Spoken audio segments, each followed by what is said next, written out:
अस्सलामुअलैकुम students, welcome to chemistry सीखो। Chemical kinetics की ये 9वीं वीडियो है जिसमें हम लोग ज़ीरो ऑर्डर रिएक्शन के एक स्पेशल केस के बारे में डिस्कशन करेंगे और उसके बाद फिर हम लोग फर्स्ट ऑर्डर रिएक्शन के लिए कुछ ऐसे रिलेशंस के बारे में डिस्कस करेंगे जो कि न्यूमेरिकल पर्पस से बड़े इंपॉर्टेंट होते हैं और काफ़ी ज़्यादा यूज़फुल होते हैं क्वेश्चंस को सॉल्व करने के लिए। तो चलिए शुरू करते हैं। सबसे पहले हम लोग स्पेशल केस देखते हैं ज़ीरो ऑर्डर रिएक्शन का, ठीक है। तो special case of zero order, जैसा कि हमने पहले वीडियोस में बताया था ज़ीरो ऑर्डर की कि हम इसके बारे में कोई स्पेशल केस पढ़ेंगे जब ऐसी कंडीशन लेंगे जहाँ पर कुछ n नंबर ऑफ़ मोल्स लिया हुआ होगा। तो जैसे इनिशियली हमने सिर्फ 1 मोल के रिएक्टेंट को लिया था जिससे प्रोडक्ट बन रहा था और इसके ऊपर हमने सारी चीज़ें डिराइव की थी।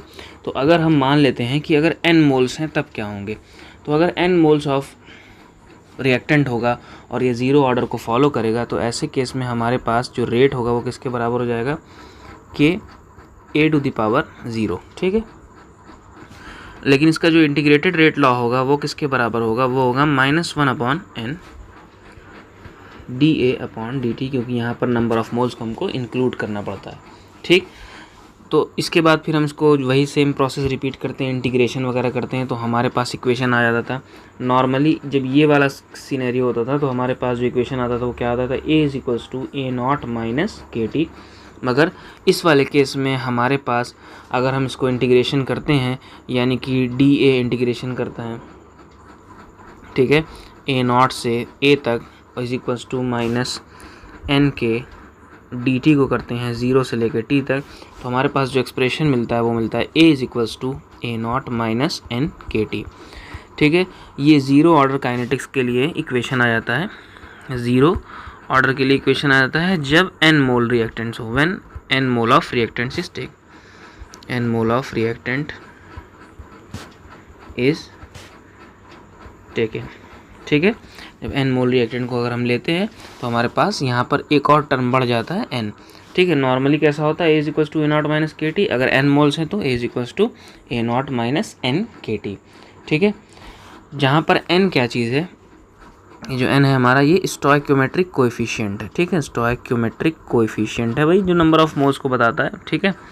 अब जैसे एग्जांपल के लिए हम जैसे इसको समझने के लिए, थोड़ा सा आसान समझने के लिए हम क्या करते हैं, हम जैसे 3 मोल्स ले लेते हैं, ठीक है। 3a है जिससे कोई प्रोडक्ट बन रहा है, 3 मोल्स ऑफ a जिससे कोई प्रोडक्ट बन रहा है। तो ऐसे केस में अगर हमारे पास जो एक्सप्रेशन आएगा ज़ीरो ऑर्डर का वो क्या आएगा, 3kt आ जाता है, ठीक है। a = a0 - 3kt। अगर एग्जांपल के लिए और जैसे मान लिया हमारे पास 2a है, 2a से प्रोडक्ट बन रहा है, तो ऐसे केस में हमारे पास a = a0 - 2kt हो जाएगा।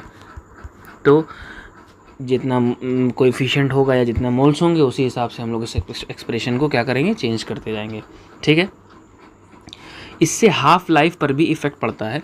तो ज़ीरो ऑर्डर की जो हाफ लाइफ थी, half life of zero order जो थी वो थी हमारे पास t½ = a0/2k। मगर अगर n मोल्स ऑफ रिएक्टेंट होंगे तो ऐसे केस में for n moles of reactant जिससे प्रोडक्ट बन रहा है, अगर ऐसा इक्वेशन आता है या एक्सप्रेशन आता है तो हमारे पास जो हाफ लाइफ हो जाएगी वो क्या हो जाएगी, a0/2kn, ठीक है। अगर जैसे मान लीजिए इस केस में अगर हमको इस रिएक्शन के लिए अगर हाफ लाइफ कैलकुलेट करनी है तो यहाँ पर जो हाफ लाइफ कैलकुलेट होगी वो कैसी होगी, t½ = a0/2k × 2 यानी कि a0/4k हो जाएगी, ठीक है। इस तरह से हम लोग कैलकुलेट करेंगे। अगर इसकी बात करेंगे इस वाले एक्सप्रेशन के लिए यानी इस वाले रिएक्शन के लिए, तो ऐसे केस में 3 से मल्टीप्लाई कर देंगे तो हमारे पास इस केस में जो हाफ लाइफ आएगी वो क्या आएगी, a0/6k, ठीक है। इस तरह से ये चेंज होता है, ठीक है। नॉर्मली हाफ लाइफ ऐसे होती है अगर 1 मोल हो या फिर कोई n की वैल्यू क्या हो, 1 हो, ठीक है।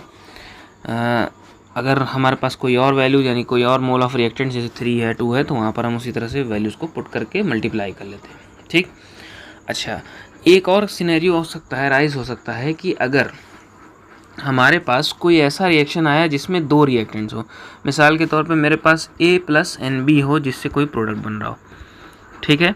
तो ऐसे केस में क्या होगा, तो तो ऐसे केस में हम इसका इंडिविजुअल कैलकुलेट करेंगे और इसका इंडिविजुअल कैलकुलेट करेंगे, मतलब दोनों रिएक्टेंट्स के लिए हम बार बार इक्वेशन को इस्तेमाल करेंगे। तो अगर हम ए के लिए कैलकुलेट कर रहे हैं तो हमारे पास A is equals to A naught minus N K T होगा, क्योंकि यहाँ 1 है तो हम सीधे सीधे A is equals to A naught minus K T कर सकते हैं। अगर हमको बी के लिए कैलकुलेट करना हो, ठीक है, तो बी के लिए हम इस बार बी ले लेते हैं, तो B is equals to B naught minus N K T हो जाएगा, क्योंकि यहाँ एन नंबर ऑफ मोल्स है या एन कोएफिशिएंट है। इस तरह से करके हम लोग कैलकुलेट करेंगे। अच्छा, इसी साथ साथ एक और चीज़ देख लेते हैं। अभी हाफ लाइफ भी पढ़ी हमने, तो अगर हम इसकी हाफ लाइफ की बात करें तो इसकी हाफ लाइफ हमारे पास ईजिली ए नॉट अपॉन 2 के आ जाएगी, कोई इसमें परेशानी नहीं। लेकिन इसकी हाफ लाइफ की बात करें 1/2 हाफ लाइफ की, तो A naught is equals to N की वैल्यू यहाँ पर इंक्लूड करनी पड़ेगी, ठीक है। तो अगर मल्टीपल रिएक्टेंट्स होंगे तो हम सारे रिएक्टेंट्स का इंडिविजुअली कैलकुलेट करते हैं, ठीक है। जैसे मान लिया मेरे पास A plus B plus C plus D करके कोई प्रोडक्ट बन रहा है, एग्जाम्पल ले रहा हूँ, ठीक है। तो हमको ए का अलग कैलकुलेट करना पड़ेगा, बी का अलग, सी का अलग, डी का अलग, ठीक। अगर मान लिया हमारे पास N A plus N B है तो इनमें भी यही बस एन की वैल्यू मल्टीप्लाई कर देंगे, बाकी हमारे पास वही अलग अलग दोनों इंडिविजुअली कैलकुलेट होते हैं, ठीक है। तो ये था हमारा special case zero order reaction के लिए, अगर हमारे पास कोएफिशिएंट दे दिया हो या कोई नंबर ऑफ मोल्स दे दिया हो, ठीक है। इसके बाद हम लोग चलते हैं फर्स्ट ऑर्डर के ऊपर, ठीक। तो यहाँ से इसको ब्रेक डाउन कर लेते हैं। फर्स्ट ऑर्डर,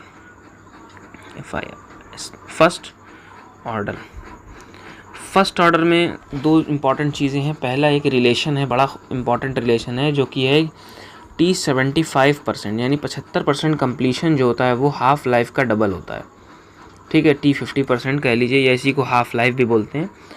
ये रिलेशन, ये बड़ा इंपॉर्टेंट रिलेशन है फर्स्ट ऑर्डर में। आइए इसको हम लोग डिराइव करते हैं, ये आता कैसे है, ठीक है। हमारे पास जो इक्वेशन है वो क्या है, 2.303 upon K log base 10 A naught upon A है, ठीक है। इसी का हम लोग इस्तेमाल करेंगे क्योंकि ये फर्स्ट ऑर्डर है तो ऐसा होगा। तो हम सपोज करते हैं एट 50% कम्प्लीशन, यानी कि हाफ लाइफ हो जाएगी ऐसे केस में। तो 50% कम्प्लीशन के केस में हमारे पास जो T50 हो जाएगा, इसको हम T50 मान लेते हैं या हाफ भी बोल सकते हैं, कोई दिक्कत नहीं है, T1/2 भी कह सकते हैं, ठीक है। जो टाइम होगा वो T50 हो जाएगा। और ए की बात की जाए तो सपोज़ कर लेते हैं कि जो ए नॉट था वो 100% था, रिमेनिंग जो हो गई वो 50 हो गई, ठीक है। एग्जाम्पल ले रहा हूँ आसानी से कैलकुलेशन को करने के लिए और रिलेशनशिप को लगाने के लिए, ठीक। 100% रिएक्टेंट था, 50% रिएक्टेंट है, ठीक है। तो इसका मतलब हमारे पास जो 50% पे आएगा वो क्या आएगा, 2.303 के लॉग ऑफ बेस 10, ठीक है। ऊपर क्या होता है, इनिशियल कंसंट्रेशन, तो इनिशियल कंसंट्रेशन हमारे पास 100 और रिमेनिंग कंसंट्रेशन 50, ठीक। तो यहाँ से जब हम T50% कैलकुलेट करेंगे तो ये 2 लॉग बेस 10, 2 की वैल्यू 0.3 के आसपास होती है, ठीक है। तो जब इसको हम लोग सॉल्व करते हैं तो हमको एक एक्यूरेट वैल्यू मिल जाएगी, लेकिन क्योंकि हमको कंपेयर करना है तो इसको हमको काटने की ज़रूरत ही नहीं है, हमारा काम ऐसे ही हो जाएगा, ठीक है। तो हम क्या करते हैं, इसको ऐसे ही छोड़ देते हैं। अब हम चलते हैं 75 पे, ठीक है। तो एट 75% कंप्लीशन पे जो T है वो क्या हो जाएगा, T75 हो जाएगा, ठीक है। ये तो अपने आप लेट कर सकते हैं, आप T75 ले लीजिए, कुछ और ले लीजिए, कोई वेरिएबल लेने कोई दिक्कत नहीं। लेकिन जो ए नॉट होगा वो हमेशा इनिशियल 100 होगा, क्योंकि 100% मान के चल रहा है। रिमेनिंग यहाँ पर कितना होगा, देखिए क्योंकि 75% कंप्लीट हो गया है, इसलिए रिमेनिंग यहाँ पर क्या हो जाएगा, 25 हो जाएगा, ठीक है ना। रिमेनिंग यहाँ पर क्या हो जाएगा, 25, ठीक है। 75% कंप्लीट हुआ तो बची कितनी, 25%, इसलिए यहाँ पे रिमेनिंग कंसंट्रेशन, इसीलिए बार बार कहा जाता है रिमेनिंग कंसंट्रेशन, ठीक है। तो T75% हो गया। तो इस केस में हमारे पास जो एक्सप्रेशन है उसको हम अप्लाई करेंगे, 2.303 लॉग बेस 10, यहाँ पर ऊपर 100 हो जाएगा, नीचे हो जाएगा 25, ओके। अब इन दोनों एक्सप्रेशन को हम लोग कैलकुलेट करते हैं। तो T75 upon T50 equals to, अब इन दोनों को जब अपॉन करेंगे तो 2.303 2.303 ये कैंसिल आउट हो जाएंगे, लॉग आएगा क्या हमारे पास, अब ये आ जाएगा हमारे पास 2, ये हो जाएगा हमारे पास 4, ठीक है। तो हमारे पास जो वैल्यूज़ आएंगी वो क्या आएंगी, लॉग बेस 10 4 और यहाँ पर आएंगी लॉग बेस 10 2, ठीक है। यानी कि हम इसको और क्या लिख सकते हैं, हम इसको लिख सकते हैं लॉग बेस 10 2 का स्क्वायर, और नीचे हम लिख सकते हैं log 10 2, ठीक है। तो ये हो जाएगा 2 log base 10 2 upon log base 10 2, ठीक है, ये कैंसिल आउट, तो बचा क्या 2। तो हमारे पास क्या आया expression, T75% upon T50% is equals to 2, या फिर 75% जो कंप्लीशन होगा फर्स्ट ऑर्डर में वो 2 टाइम्स ऑफ हाफ लाइफ हो जाएगा, ठीक है। ये आ जाता है हमारे पास डेरिवेशन, ठीक है ना। मतलब ये हुआ कि 75%, जैसे एग्जांपल के लिए हम कुछ कोऑर्डिनेट्स बनाते हैं, ठीक है, ये ऐसे किताबों में नहीं होता है, ऐसे जनरल समझाने के लिए। सपोज करते हैं ये रिएक्शन यहाँ से यहाँ जा रहा है, यहाँ रिएक्टेंट से ये प्रोडक्ट बन रहा है, ठीक है। जो ये हाफ रिएक्शन हो रहा है, हाफ लाइफ हो रहा है, ये T50 होती है, और ये इसका हाफ है, ठीक है। यहाँ से यहाँ तक जो है T75 है, तो T75 जो है वो 2 टाइम्स ऑफ T50 होता है। यही कहना चाह रहा है कि हाफ लाइफ का दुगना टाइम, जैसे मान लिया अगर हाफ लाइफ किसी की 10 सेकंड है तो 20 सेकंड में 75% रिएक्शन कंप्लीट होगा, ठीक है। आमतौर से लोग ये सोच लेते हैं कि हाफ लाइफ अगर 10% है तो फुल लाइफ 20% होगी, मगर ऐसा नहीं है। फर्स्ट ऑर्डर में फुल लाइफ जो होती है हमारी इन्फिनिटी होती है, लेकिन हम 75% कैलकुलेट कर सकते हैं बेसिकली इस रिलेशन से, जो कि हमको सजेस्ट कर रही है कि हाफ लाइफ का डबल 75% होता है, ठीक है। तो पहला सिनेरियो ये होता। दूसरे सिनेरियो में हम लोग दूसरे एक और डेरिवेशन ये भी एनसीईआरटी में मेंशन किया हुआ है, वो है T99.9% निकालना, क्योंकि हम 100% को इन्फिनिटी मान लेते हैं, ठीक है। तो इन्फिनिटी तो कैलकुलेट हो नहीं सकती, इसलिए हम 99.9% मान लेते हैं, जो कि अप्रॉक्सीमेटली जो होता है इक्वल होता है 10 टाइम्स ऑफ 50%। मतलब हाफ लाइफ का 10 टाइम्स जो होता है वो लगभग रिएक्शन को कंप्लीट कर देता है 99.9%। आइए इसको हम लोग सॉल्व करके देखते हैं कि कैसे ये रिलेशन आएगा। तो हाफ लाइफ की बात करें, यानी कि फॉर T50% या इज इक्वल T1/2, तो ऐसे केस में जो हमारे पास आया था हाफ लाइफ वो आया था 0.693/K, ठीक है। प्रीवियसली हमने इसको पढ़ा है, तो अगर किसी को समझना हो कि 0.693/K कैसे आया तो आप लास्ट वीडियो देख सकते हैं, जिसमें फर्स्ट ऑर्डर काइनेटिक्स के बारे में डिस्कशन हुआ है, ठीक है। तो ये हो जाता है हमारा 0.693/K। और फॉर जब हम T99.9% रखते हैं तो हमारे पास जो इनिशियल कंसंट्रेशन है वो क्या है, 100 है, ठीक है। और जो रिमेनिंग कंसंट्रेशन है वो क्या है, 0.1 है, ठीक है। तो 99.9% के लिए फर्स्ट ऑर्डर का एक्सप्रेशन लगाएंगे, तो 2.303/K log ऑफ बेस 10/100 0.1, ठीक है। या इसी को हम लोग और क्या लिख सकते हैं, 2.303/K log ऑफ बेस 10, 0.1 से 100 को डिवाइड करेंगे तो हो जाएगा 1000, ठीक है। हो जाता है हमारा 1000, ठीक, 1000 यानी 10⁻3। तो अब दोनों को इक्वेट करते हैं, तो T50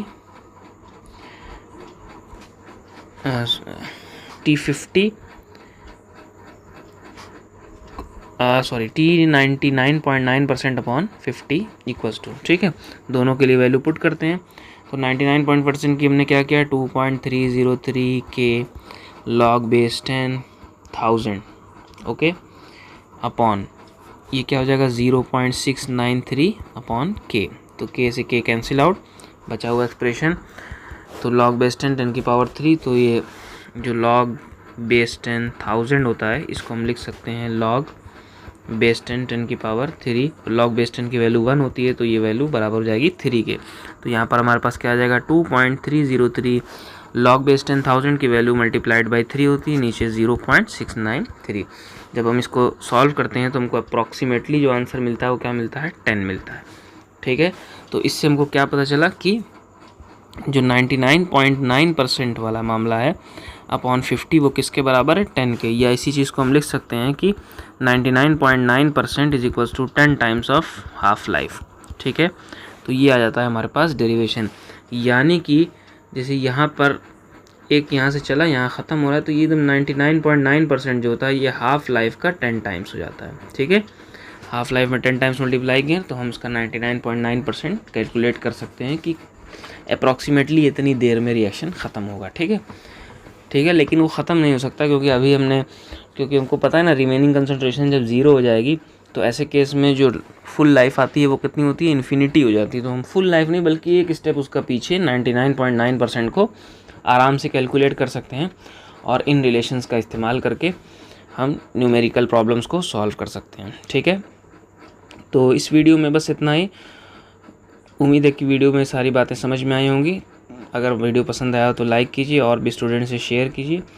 नेक्स्ट वीडियो में हम लोग डिस्कशन करेंगे मॉलिक्यूलरिटी ऑफ रिएक्शन के बारे में, जो कि एक इम्पॉर्टेंट टॉपिक होता है, थोड़ा सा थ्योरेटिकल टॉपिक होता है, ठीक है। इसके अलावा और भी कुछ चीज़ें हैं जैसे सूडो ऑर्डर वगैरह, इनको भी डिस्कस करेंगे। So thanks for watching.